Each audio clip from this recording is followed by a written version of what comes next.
Tonight in Y News, several senators support the top stories tonight in Y News. Several senators support the proposal to elevate the maritime incursions of China in the West Philippine Sea to the United Nations General Assembly.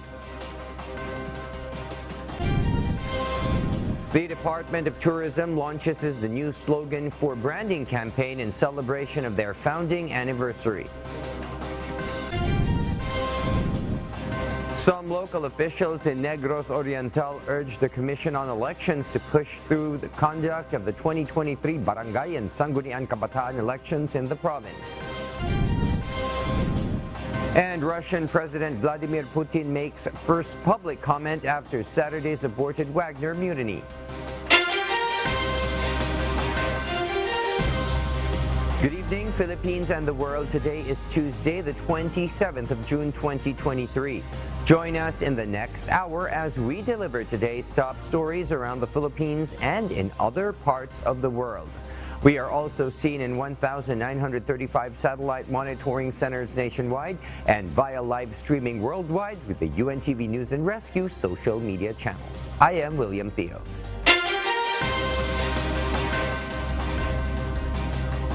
First in the news.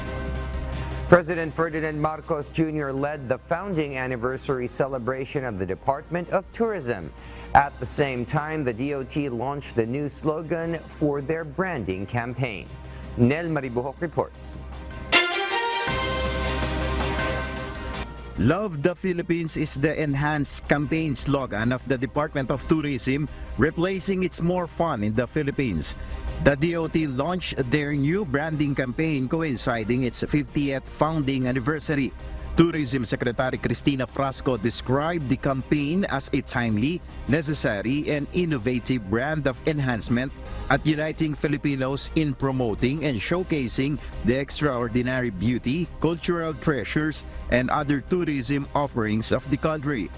Love the Philippines goes to the very heart of every single Filipino, with the distinct grace and hospitality with which we welcome every guest that comes into our shores, our communities, and our homes. President Ferdinand Marcos Jr. expressed his support for the Love of the Philippines Enhanced Tourism campaign, recognizing its potential to strengthen national unity and propel the nation's tourism industry to new heights. This is new branding which we unveiled today. It will serve as our guidepost for the Philippine tourism industry moving forward.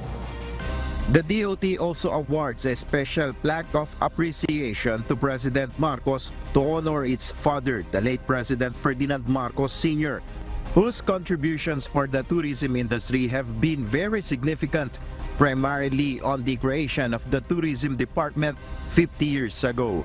Nel Maribuhok, UNTV News and Rescue. We serve the people, we give glory to God.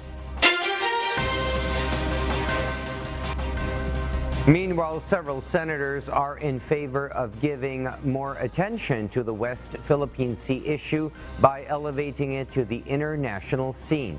But an expert believes this will put a strain on the Philippine-China relations. Harleen Delgado will tell us why.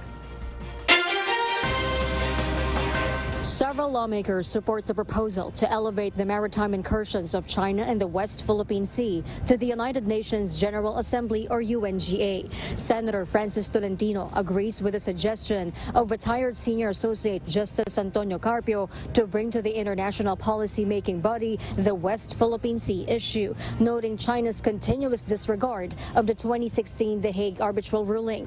He adds if the matter will be debated on before the UNGA, this will place the Philippines in a better position on the issue. This month, Senate Deputy Minority Leader Rizal Hontiveros filed a resolution urging the Department of Foreign Affairs, or DFA, to sponsor a resolution before the UNGA calling on China to stop its harassment of Philippine vessels within the West Philippine Sea. Senator J.V. Ejercito also supports his colleagues in elevating the matter to the international scene, saying that the Chinese Coast Guard has been aggressive and hostile towards the government law enforcers and Filipino fisherfolk. He adds the country should exhaust all diplomatic means for the Philippines' claim. Senator Jinggoy Estrada also sees nothing wrong with the proposal. Well, that is the only way para matigil yung pagbubuli ng pagbubuli ng China sa atin. Well, go ahead. Let's see what they can do to help us. But for former Deputy National Security Advisor designate Professor Romel Banlawi, the proposal will affect the country's relationship with China in solving the maritime and territorial disputes. He says China prefers direct negotiations than internationalizing the issue. That option will complicate our relationship with China, especially in the context of a peaceful settlement of territorial disputes and maritime jurisdictional conflicts. That will embarrass China, and that will also cause unnecessary discomforts on the part of China. So it's very difficult to negotiate with China under such kind of situation. Banlawi adds the much-awaited Code of Conduct in the South China Sea will be one of the main agenda in the upcoming ASEAN Foreign Ministers meeting in July. The DFA has yet to comment on the proposal. Harleen Delgado, UNTV News and Rescue. We serve the people. We give glory to God.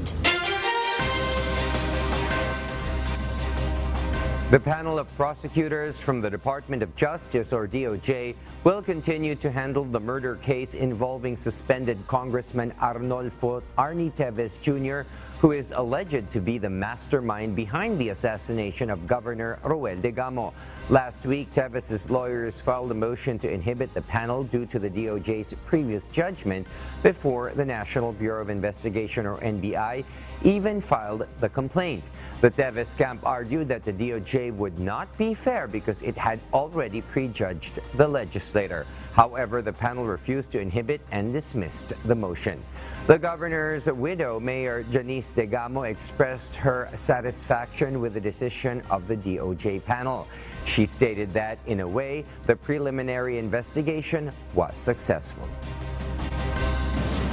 Ang counter naman po natin kanina is yung pong ating motion for inhibition hindi naman po nakatuon sa panel lamang, kundi po sa buong Department of Justice, na sa patingin po ni Congressman Teves ay hindi na po fair and impartial in hearing the case and cases against him. Tingin ko dapat rin lang talaga na i-deny kasi mga professional naman yung ating mga prosecutors they know what they're doing, pinag-aralan nila yan kung ano yung magiging outcome ng kanilang hinahawakan na at binabasa ng mga documents coming from both parties, so dapat rin lang talaga na i-deny sa tingin ko. The turnover ceremony scheduled for this morning involving 8 generals who were reassigned to other positions has been postponed.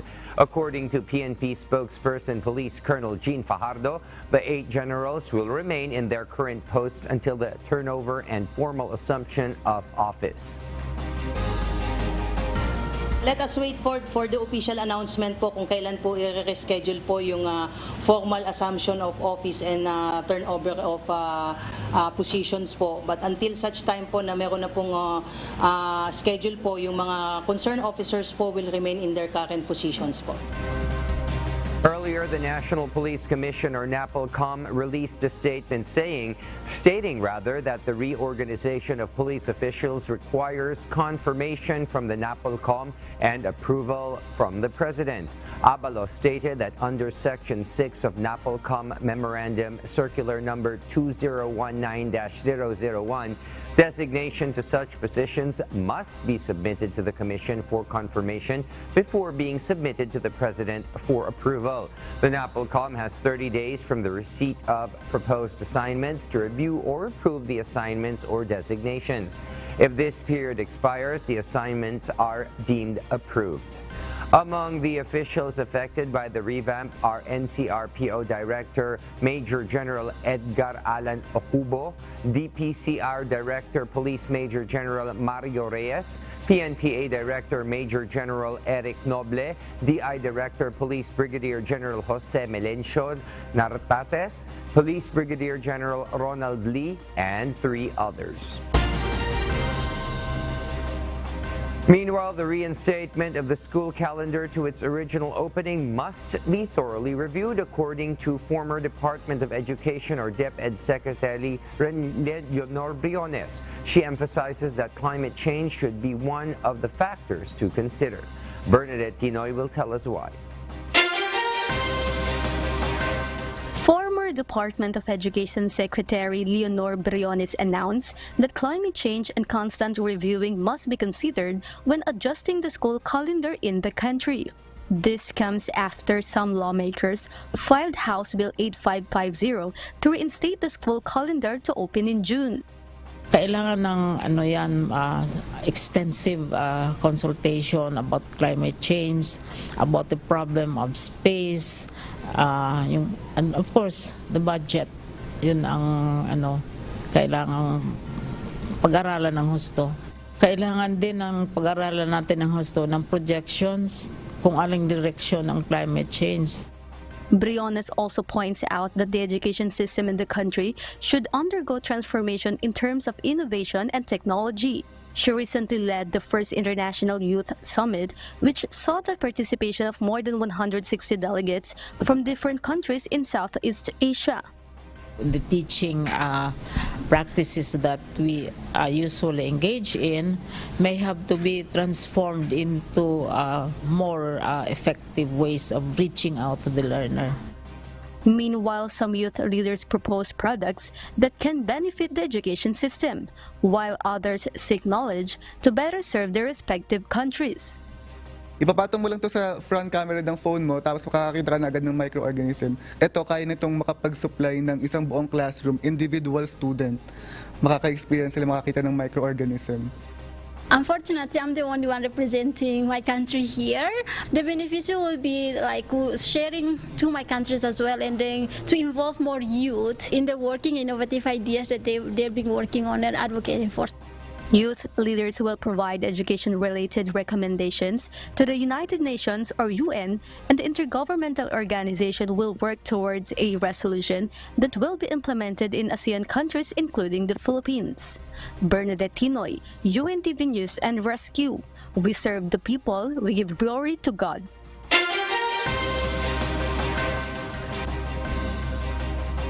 In his first public address since Saturday's mutiny, Russian President Vladimir Putin states that he led the uprising to continue for as long as it did to avoid bloodshed. Annie Reyes will give us the details why live. Good evening, Annie. Good evening, Kathy. Putin has warned that those behind the rebellion will be punished, while Yevgeny Prigozhin, the leader of the Wagner mercenary group who led the mutiny, insists that he never intended to overthrow the government. While Putin made no mention of Prigozhin, he implied that those who took part in the uprising were given time to come to their senses and realize that their actions have tragic and destructive consequences for the country. Prigozhin stated that they were attacked by helicopters during their march of justice to Moscow and were forced to shoot them down, but Putin blamed the bloodshed on Wagner. Putin reassured that he will be honoring his promise of allowing the Wagner members to either relocate to Belarus or return to their families, or to sign a contract with Russia's defense ministry. Prigozhin's current whereabouts and the details of his agreement with the Russian president remain unclear. Back to you, Kathy. Thank you, Annie Reyes Mancilla, for that live report. We'll share more global stories with you later, but for now, back to you, William. Thank you, Kathy. For those watching our live streaming on YouTube, please click the subscribe button you see on your screen and ring the bell for notification. You may also follow us on Facebook.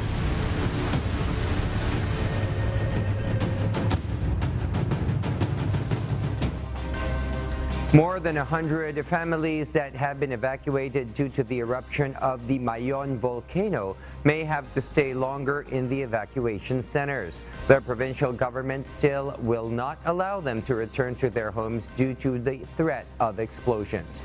Alan Manansala will tell us why. 46 families from Barangay Manila who are currently at Ginubatan Community College have come to terms with their situation. It is due to the fact that they may have to stay in the evacuation center for a longer time before they can safely return to their homes. Until FIVOX alerts the public about the Mayon volcano reaching alert level 3 status, the provincial government of Albay cannot allow the residents to return to their homes, especially since almost everyone here lives within the 6-kilometer permanent danger zone. Just like Aling Seria Otilia and Helen Balingasa, who have stayed at this evacuation center for almost 20 days. They mentioned that although it is difficult, they have no choice but to endure their stay here rather than being at home during a volcanic eruption. Para hindi, siyempre, alangan naman maghanap ka pa ng ibang lugar. Kung saan ka naka-stay sa isang room ka na talaga. Naka-safe talaga rin kami. Napakainit dito sa loob. Kaya yung sabi, bawal daw yung electric pump. Naku, kung babawalin, talagang mamamatay kami. At Ginubatan Community College, there are 7 latrines, 21 cubicles, 7 cooking counters, and also women and children-friendly spaces. Meanwhile, in the last 24 hours, there have been a total of 107 volcano earthquakes recorded by PBOX. Despite this, PBOX emphasizes that the volcano parameters are still too low to indicate a hazardous or harmful explosion. Again, you have to repeat, hindi yan in terms of numbers, no? It's on the trend and yung quality or ano yung mga volcanic earthquakes na to, ano yung energy niya. Right now, napakaliit ng energy na nilalabas itong mga earthquakes na ito. As you saw dun sa sa presentation kanina, marami siya pero kalat-kalat. Alan Manansala, UNTV News and Rescue. We serve the people, we give glory to God. The Land Transportation Office will soon receive 100,000 pieces of plastic cards next month and 1 million more before the end of August. JP Nunez will tell us why. A winning bidder has already issued a notice to proceed in order to supply the 5.2 million plastic cards to the Land Transportation Office or LTO. The Banner Plastic Card Incorporated is set to deliver at least 100,000 of plastic cards to the LTO by the end of July, while another 1 million pieces of plastic cards will be delivered in 60 days or until August 26. As of now, we check with all of our suppliers and they confirm in an affirmative way. And we may be able to deliver 100,000 by end of July. So, sir, as promised to LTO. According to the LTO, once plastic cards are delivered, among their priority to receive driver's license cards are the newly applicants. Among the regions to be prioritized for the supply will be the National Capital Region, Calabarzon, and Cebu. The agency hopes that before the end of the year, there will be no driver's license printed on paper. Wala kaming agam-agam na matutugunan natin ang pangangailangan ng taong bayan sa plastic card within the year. Kasi nga 1 million ang 60 days production. Meron pang validity up to October 31 naman yung expiring. LTO assures those who have received driver's license on paper that there will be no additional fee once they apply to convert their driver's license into plastic cards. The winning bidder will gradually deliver additional supply of cards every after 2 months or 60 days. JP Nunez, UNTV, News and Rescue. We serve the people, we give glory to God. The Manila City Local Government Unit has already received its allocation of bivalent vaccines. Due to the limited supply, the city will prioritize administering them to healthcare workers. Gladys Tuwabi will tell us why. Manila City has already received its allocation of bivalent COVID-19 vaccines. The city received more than 30,000 doses and started the rollout today at the Santa Ana Hospital. According to Mayor Hani Lacuna Pangan, they will prioritize healthcare workers in both government and private hospitals due to the limited supply before administering the vaccine to senior citizens. Kapag in 2 weeks time nakita po namin na meron pa pong natira at natapos na po namin yung mga healthcare workers, didiretso na po kami sa mga senior citizens. Yun na po ang napag-usapan namin kanina. The local government unit or LGU also clarified that only healthcare workers and senior citizens in the city who have already received their second booster shot will be eligible for the bivalent vaccine. Gladys Tuabi, UNTV News and Rescue. We serve the people, we give glory to God.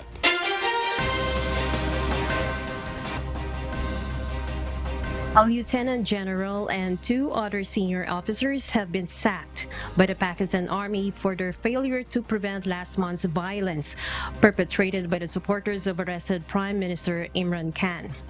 Meanwhile, trials are still ongoing for at least 102 defendants for the same incident after releasing thousands who were arrested. Paul Cachelier. Following the arrest of Pakistan's Prime Minister Imran Khan on May 9, 2023, due to corruption charges, thousands of his followers attacked and vandalized military assets around the country.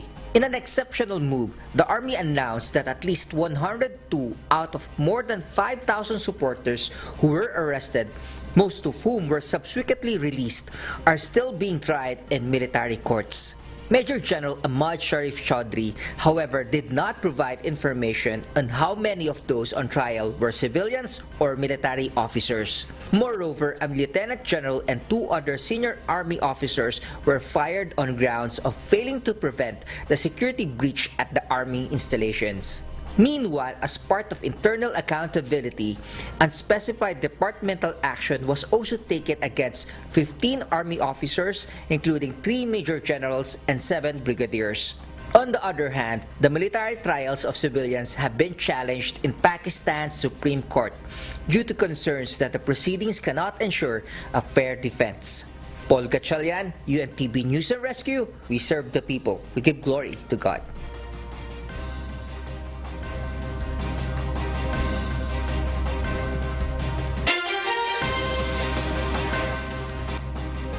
Some local officials in Negros Oriental urge the Commission on Elections or COMELEC to push through the conduct of the 2023 Barangay and Sangguniang Kabataan elections in the province. Dante Amento tells us why. The Commission on Elections or COMELEC has started a 3-day public consultations on the proposed postponement of the Barangay and Sangguniang Kabataan elections in Negros Oriental today, June 27. Based on the security briefing by the Philippine National Police or PNP and the Armed Forces of the Philippines or AFP, the peace and order situation in the area is generally peaceful. We don't see any reason for the delay. Hinihiling po ng ating kapulisan is also your cooperation and support from the private sectors or from the community. We are assuring the people of Negros is that we have sufficient forces here. And if the situation warrants, we can add more forces. We are doing the monitoring very actively to make sure that I can give the intelligent information in making the best advice and recommendation to the chairman. And some of the local officials urged the poll body to push through with the elections on October 30, 2023. No other than our police force is giving us full data of what is happening in the peace and order situation of our province. We know for a fact that it is peaceful here in the city and some other places in Negros Oriental. There may be isolated cases. Even the Chamber of Commerce in the province believes it is high time to conduct the BSKE. Postponement thereof allegedly affects the image of the security and investment opportunities in the province. We businessmen, we feel very, very strongly about the peace and order in Negros Oriental. In fact, if there is any peace and order problem in the province, it's always the business sector that will be hit. Meanwhile, COMELEC Chairman George Erwin Garcia said they will decide whether to postpone or not the elections by the end of September or first week of October. They will consider all the position papers submitted to them by the different stakeholders. Hindi namin mamadaliin yon pag-declare kung ano yung magiging desisyon ng COMELEC. Sabi ko nga, kasi igagather pa natin yung lahat na makakalap ng mga reports coming from our field at saka coming from the AFP and PNP. Siyempre, pag ngayon ka nag-declare ng something, baka naman masyadong maaga. Dante Amento, UNTV, News and Rescue. We serve the people. We give glory to God. The Supreme Court has declared Republic Act 11935, also known as the law postponing the December 5, 2022 Barangay and Sangguniang Kabataan elections, or BSKE, unconstitutional. The court stated that it violates the freedom of suffrage, and the enactment of the law exhibited grave abuse of discretion by Congress. Furthermore, the right to vote necessitates the holding of genuine periodic elections. The court has ordered that the barangay and SK elections be conducted on October 30, 2023. Meanwhile, Commission on Elections, or COMELEC Chairman George Erwin Garcia, stated that the court's decision will not alter their preparations for the upcoming BSKE. The decision primarily serves as guidance to the political departments of the government for future reference. The Department of Agriculture seized 20 metric tons of frozen meat in Santa Cruz, Manila on June 20. The operation was conducted by the combined effort of DA Inspectorate and Enforcement Office, Philippine Coast Guard, National Capital Region Police Office, and Bureau of Customs. According to DA ASEC James Layog, the facility will be shut down and its owner will be held accountable for trading smuggled agri-fishery commodities. A Chinese national was among the 6 suspects detained for violating Republic Act 10845 and RA 10611. Meanwhile, several endemic species of plants can now be seen in Masungi Georeserve in Rizal. Others started existence since the Jurassic Age. Ray Pelayo will give us the details. This is a species of cycad with the scientific name Cycas riominiana. It is endemic in the country and can only be found in Luzon. The one currently in Masungi Georeserve Park in Baras Rizal has been living for the past 75 years. They do not produce fruits or bear flowers but cones. It is considered an endangered species. Yung uri ng halaman na to, yung cycad, ay isang uri ng halaman na nabuhay dito sa mundo 350 million years ago pang nakalilipas. Mas nauna pa siyang mabuhay dito sa mundo kaysa sa dinosaurs. A possible new species of Amorphophallus or pungapong is also found in Masungi. These plants are guarded by rock formations. Sir, dito sa Masungi, itong mga bato na ito, saan ito nanggaling at paano na-form ito mga? So ito po mga bato na makikita natin sa Masungi ay tinatawag na limestone formations. So ito po ay nabuo 60 million years ago na nakalilipas nung Paleocene Age. Ito po yung panahon kung kailan na-extinct yung dinosaurs at nag-start mabuhay yung mammals dito sa Earth. So ito pong Masungi ay dati siyang nakalubog sa dagat. So underwater po lahat ito. At ito po mga limestone formations natin ay gawa siya sa corals at calcium carbonate. The park management emphasizes the importance of preserving the 2,700 hectares that covers the area to continue preserving species like this. Dahil dito sa Masungi napaprotektahan natin yung mga ganitong klase ng species, magandang indikasyon yon na epektibo yung ginagawa nating konserbasyon at pagprotekta dito sa Masungi at sa Upper Marikina watershed. Ray Pelayo, UNTV News and Rescue. We serve the people. We give glory to God. Methylcation, or CH3+, a carbon molecule, has been detected for the first time in the Orion Nebula by experts using data collected by the James Webb Space Telescope. The telescope's highly sensitive capabilities are now revealing more organic chemistry discoveries in space. Carbon chemistry is one of keen interest to astronomers because all living things are carbon-based. According to the National Aeronautics and Space Administration, or NASA, the crucial carbon compound was traced from a young red dwarf star system with a protoplanetary disk called D203-506, located 1,350 light-years away from Earth. Scientists believe that the CH3+ molecule was formed from ultraviolet radiation and is considered a cornerstone of interstellar organic chemistry, playing a crucial role in the formation of more complex carbon-based molecules, even at low temperatures in space.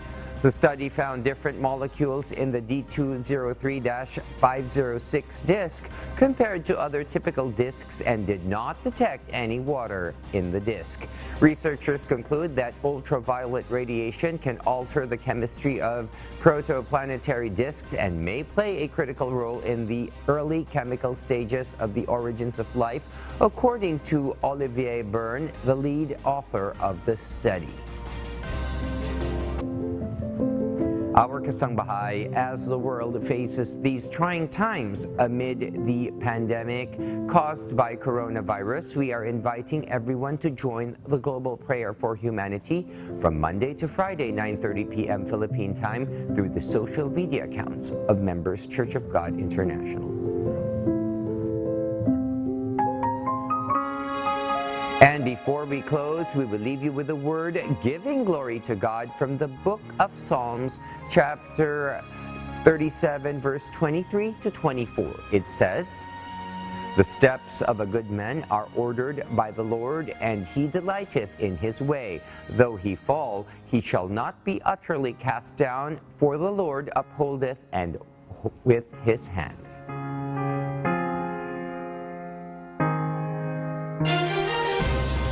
And those are the reasons behind the news, June 27, 2023.